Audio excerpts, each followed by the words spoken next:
Today's energy mix combines endless power of nature with highly efficient power plants, transmitting energy with human engineering. We challenge technology every day, and sometimes it's the small things that make the difference. If you look at this small little turbine blade, it actually looks very tiny and very simple. But at the end of the day, it is one of the most challenging applications, I guess, out there for metal additive manufacturing.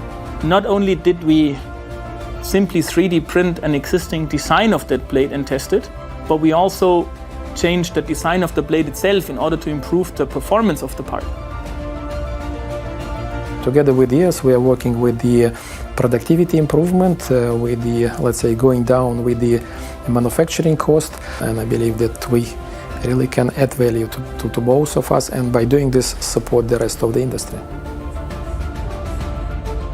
It's easy to generate a prototype or a sample, but it's very hard to achieve a physical part that actually stems from digital data with a defined process chain behind and ends up in a rig test and withstands the requirements for a gas turbine component.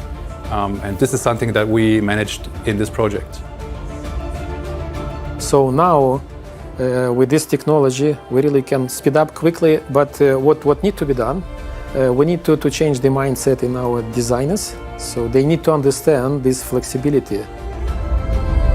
1250 degrees, 1000 miles per hour, 11 tons weight pulling at each blade. If you can print a turbine blade, you can print pretty much everything. It is designed with Siemens NX, produced on AOS equipment, powered by Siemens automation technology.